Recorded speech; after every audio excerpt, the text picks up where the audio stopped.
আমরা দীর্ঘক্ষণ সেখানে আলোচনা করেছি। একদম পরিষ্কার কথা, মাথা নোয়ানোর কোনো প্রশ্ন নেই, মাথা নোয়ানোর কোনো প্রশ্ন নেই। হয় আমাদের বেতন বৃদ্ধি করতে হবে, তা নাহলে ৯১,০০০কে রাস্তায় নামতে হবে। এটাই হচ্ছে শেষ কথা, রাস্তায় আমাদের নামতে হবে। আমরা কি বলেছি, 3 জায়গায় আমরা গেছি এই 10 দিনের মধ্যে। কোথায় কোথায় গেছি? সকালবেলা একবার বলেছি যে আমরা নবান্নে গেছি, 13 তলায় চিফ সেক্রেটারি বসে তার পিএর সাথে আমাদের দাবিপত্র আদান প্রদান হয়েছে। সেখানে পরিষ্কার বলেছি। তিনি কি বলেছেন? এখনো বলছি, তিনি বলেছেন আপনাদের ফাইল তো আমার অমিত মিত্রের কাছে গেছে, আপনাদের বেতন বৃদ্ধি হবে। বেশ ভালো কথা, তাহলে তিনি বললেন এই কথা। আমরা নবান্নে গেছি, আমরা কালীঘাটে গেছি গত রবিবার, অর্থাৎ 23 তারিখ। একজন নাম ধরে আমি বলছি, এইচডিজি দিব্যজ্যোতি দাস, তার সাথে আমরা কথা বলেছি, তার দাবিপত্র দিয়েছি। তিনি বলেছেন মুখ্যমন্ত্রীর সাথে দেখা করতে গেলে কিছু প্রোটোকল মেনটেন করতে হয়। তাহলে কি সেই প্রোটোকল? বলছে আপনি সাদা কাগজে চিঠি দেবেন। আমরা সেই সাদা কাগজে চিঠি দিয়েছি, আমি সকালবেলা ইতিমধ্যে বলেছি। আবার আমরা রবিবারে যাব, প্রত্যেক রবিবারে যাব, উনি কখন আমাদের সাথে দেখা করেন। কিন্তু দিব্যজ্যোতি বাবু কি বললেন? আপনাদের ফাইল আমরা রিজেক্ট করিনি, আপনাদের বেতন বৃদ্ধিটা দরকার, সুতরাং আমরা মাননীয় মুখ্যমন্ত্রীর সাথে আলাপ আলোচনা করে বেতন বৃদ্ধিটা কিভাবে কি করা যায়, বেতন বৃদ্ধি আপনাদের হবেই। তাহলে নবান্নের চিফ সেক্রেটারি পিএ যা বললেন, এদিকে মুখ্যমন্ত্রীর ওএসডিজি একই কথা বললেন। এটা গেল 23 তারিখে। এবার আসে 24 তারিখ, বিকাশ ভবন, অর্থাৎ আমাদের ফাইলের প্রাণকেন্দ্র হচ্ছে বিকাশ ভবন। জানেন আমরা একটা ঐতিহাসিক ঘটনা ঘটিয়ে দিয়েছি, যা 11 বছরে কেউ কোনোদিন করতে 14 বছরে দেখায়নি। আমরা বিকাশ ভবন অবরুদ্ধ করে রেখেছিলাম হাইকোর্টের নির্দেশ অমান্য করে। ঠিক তাতে যদি হাইকোর্ট আমাদের মনে করে জেল জরিমানা যা দায় দিক, আমরা জেল খাটতে রাজি আছি, কিন্তু সরকার আমাদের বেতনটা বাড়াক, অন্তত পরিবারটা বাঁচুক। সবাই পরিবারটা নিয়ে আমরা কেউ সুখে নেই, সংসারটা চলছে না। সুতরাং আমরা ভয় পাই না, আমরা ভয় পাই না, ভয় আমরা পাচ্ছি না। কি বললেন সবটাই আমি বলতে পারছি না, একটা কথা ছাড়া বাকিটা আমরা বলছি। তিনি বললেন আপনাদের বেতন বৃদ্ধি আশাব্যঞ্জক, ফাইল রিজেক্ট হয়নি। ফাইল যদি রিজেক্ট হতো তাহলে আমরা 27শে সেপ্টেম্বর ফাইলটা গেছে, ফাইলটা এতদিন রিগ্রেট হয়ে আমাদের ডিপার্টমেন্টে চলে আসতো। বেতন বৃদ্ধি হবে, এটা আমি আশাব্যঞ্জক। আমরা কি বললাম আমাদের পক্ষ থেকে? যে স্যার কবে, নির্বাচনের পরে না নির্বাচনের আগে? তার উত্তরে তিনি কি বললেন? তার উত্তরে তিনি বললেন প্রত্যেকটা সরকার নির্বাচনের আগে কিছু জনমুখী বাজেট ঘোষণা করে, জনমুখী কাজ ঘোষণা করে। ইঙ্গিত কি? নির্বাচন।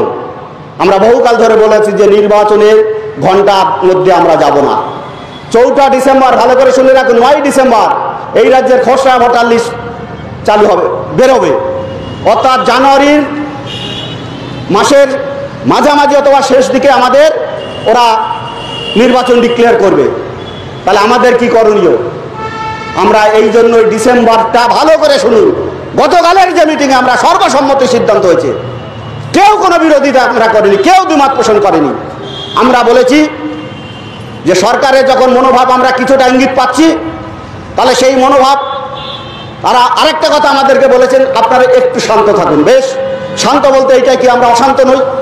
বেতন বৃদ্ধির দাবি নিয়ে যখন আমরা আন্দোলন করি তখন ফাইলটা নাড়াচাড়া হয়, ফাইলের গল্প আমরা শুনতে পাই, অনেকটা শুনতে পাই যে এই হচ্ছে ওই হচ্ছে। আবার আমরা যখন আন্দোলন থেমে যাই তখন ফাইল অন্তর ঘরে ঢুকে যায়, হিমঘরে ঢুকে যায়। তাই আমরা সিদ্ধান্ত নিয়েছি কি, যে 3 থেকে 10 ডিসেম্বর, ভালো করে শুনে রাখুন সবাই, এই আপামর 91,000 কর্মী বাহিনীর কাছে আমরা এই অবস্থান মঞ্চে শেষ প্রান্তে এসে আহ্বান রাখছি, 3 থেকে 10 তীব্র আন্দোলন অবস্থান করে প্রত্যেকটা জেলায় এমএলএ, এমপি এবং মন্ত্রী যারা আছেন, যারা আমাদের 4 অক্টোবর 4 নভেম্বর আমরা দিতে পারিনি, তাদেরকে আমরা ডেপুটেশন দেব। কারণ 294 জন বিধায়ক জানবে যে 18 বা 19 নভেম্বর থেকে, এই ডিসেম্বর থেকে যখন বিধানসভা অভিযান চলবে, তারা যেন কেউ না বলতে পারে যে বঞ্চিত শিক্ষক সমাজ, সমগ্র শিক্ষা বাঁচাও মঞ্চের প্রতিনিধিরা আমাদের কাছে এই তারিখে ডেপুটেশন দিয়েছে। এই জন্য 3 থেকে 10 আমি আপামর এই কর্মী বাহিনীর কাছে আহ্বান রাখছি, আপনারা এই কাজটা অত্যন্ত কৌশলভাবে, অত্যন্ত দায়িত্ব নিয়ে 3 থেকে 10 প্রত্যেকটা জেলার যারা মন্ত্রীরা আছেন, গতকাল শুরু হয়েছে দেখেছেন পরেশ অধিকারীকে আমাদের মেটলিগঞ্জের আমাদের এই সর্বশিক্ষা মিশন বাঁচাও মঞ্চের কর্মীরা গতকাল তারা দিয়েছে। রাত 9টার সময় আমাকে ফোন করছে সেখানকার প্রতিনিধিরা, বলছে স্যার আপনারা সঠিক কাজ করেছেন, আপনারা সঠিক ভেবেছেন, আপনাদের চিন্তাধারা সঠিক। আমি বললাম কেন? বললো স্যার আমরা যখন পরেশ অধিকারীর কাছে ডেপুটেশন দিতে যাই, সমগ্র শিক্ষা মিশনের নাম শুনে আমাদের 8 ঘন্টা বসিয়ে রাখেনি, আমরা তাদের সাথে প্রায় 1 ঘন্টা তারা আলোচনা করেছে, বলেছে এটা আপনারা অনেক দেরি করে ফেলেছেন, এটা অনেক আগে দেওয়া উচিত ছিল। আমরা দেরি করিনি, আপনার সরকারের উপর ভরসা করার জন্য দেরি হয়েছে। সুতরাং আপনি যখন পেয়েছেন, তাহলে শীতকালীন অধিবেশন যখন চলবে, শীতকালীন শেষ অধিবেশন যখন চলবে, আপনি পরেশ অধিকারী যদি সত্যি আমাদের প্রতি আন্তরিক হন, তাহলে আপনি আমাদের পথ দেখান, আমরা সবাই আছি আপনার সাথে।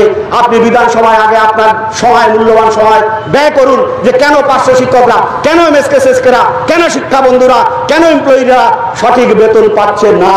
আমরা চাইছি 294 জনের কণ্ঠ এক হোক, 294 জনের কণ্ঠের কাছে আমাদের ওই দাবিপত্র পৌঁছা। আশা করি আপনারা এটা পারবেন। এটা গেল প্রথম কর্মসূচি। দ্বিতীয় কাজ কি? 18 থেকে বা 19 থেকে 20 তারিখ থেকে বিধানসভা হবে। আমরা ইতিমধ্যে বিধানসভায় যারা আমাদের বিধায়ক আছেন, আমাদের বলতে 294 জন বিধায়ক আমাদের, কারণ আমরা তো কোনো রাজনৈতিক দলের কর্মী নই, আমরা কোনো রাজনৈতিক দলের কর্মী নই। আমরা আমাদের যে কোনো বিধায়কের কাছে আবেদন করব যে আপনার নেতৃত্বে আমরা বিধানসভায় যেতে রাজি আছি।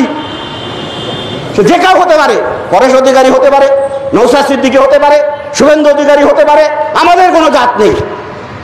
কি সহমত তো আপনারা? আমাদের কোনো জাত নেই। যিনি এই কাজটা পারবেন, যিনি এই কাজটা পারবেন, আমি 294 জন বিধায়কের কাছে আহ্বান করছি যে যে এই কাজটা করতে পারবেন আসুন আমাদের সাথে। আমরা তার নেতৃত্বে বিধানসভায় যাব, মাননীয় মুখ্যমন্ত্রীর সাথে কথা বলা দিতে হবে যে কেন উনি আমাদের বেতন বৃদ্ধিটা করছেন না। তাহলে যেদিন ডেট ওনারা দেবেন, বিধানসভা চলাকালীন আমরা সুশৃঙ্খলভাবে একটা জায়গায় জমায়েত হয়ে আমরা সেই ডেপুটেশনের কাজ সম্পন্ন করব, যেটাকে আমরা নাম দিচ্ছি বিধানসভা অভিযান। বিধানসভা অভিযান অর্থাৎ বিধানসভা ভাঙচুর করতে নয়, আমাদের দাবি এই রাজ্যের প্রাণকেন্দ্র, এই রাজ্যের পীঠস্থান, এই রাজ্যের তীর্থক্ষেত্র, এই রাজ্যের আইনসভায় পৌঁছানোর জন্য, পৌঁছে দিতে। সুতরাং তার জন্য এখন থেকে আপনাদের মানসিক প্রস্তুতি হতে হবে।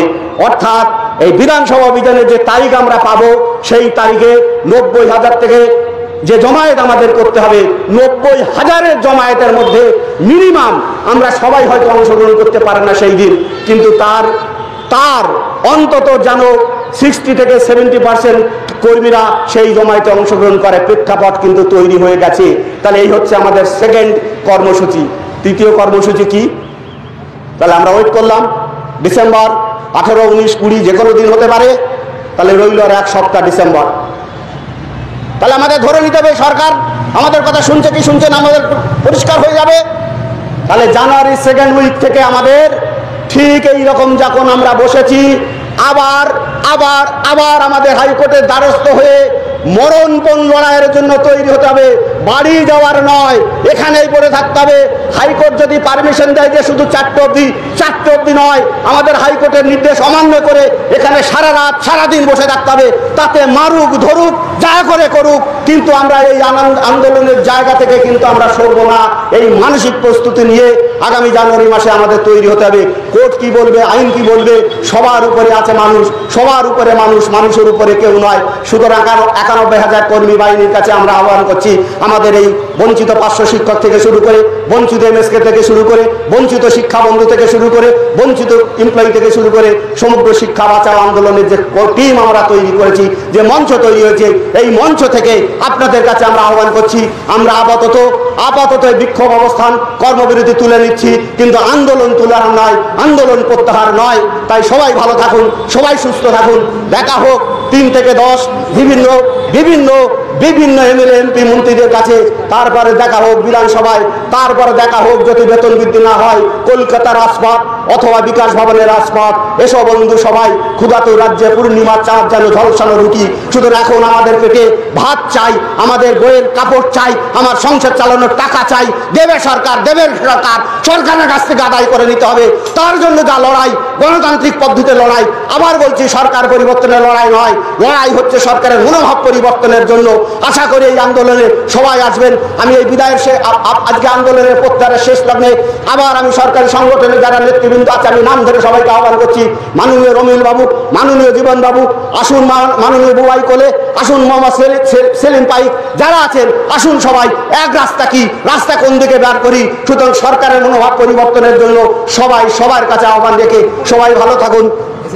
এসএসকে মুকুলের রহমান সবার কাছে আমরা আহ্বান করছি, আসুন সবাই এক হয়ে একজোট করে পেটের দাবিতে এই রাজপথ ভরে উঠুক, অথবা সরকার আমাদের মাইনে বৃদ্ধি করুক। সুতরাং সবাই ভালো থাকবেন, সুস্থ থাকবেন, স্বাভাবিকভাবে বাড়ি যাবেন, কোনো বিভ্রান্তিতে পা দেবেন না। লড়াইয়ের আমিনা তৈরি, প্রস্তুত আছে আমরা। এই বলে সবাই ভালো থাকেন, সবার সুস্থতা কামনা করে আমাদের আন্দোলন আপাতত আমরা কদিনের জন্য আমরা এই আন্দোলনের কতগুলোর জন্য আমরা আপাতত স্থগিত রাখছি। আন্দোলন চলবে, বিক্ষোভ কর্মসূচি আগামীকাল থেকে কর্মবিরতি বন্ধ থাকবে। আমরা যেমন স্বাভাবিকভাবে স্কুলে যাব, সবাই সেই কর্মস্থলে ফিরে যাব। নমস্কার, ধন্যবাদ।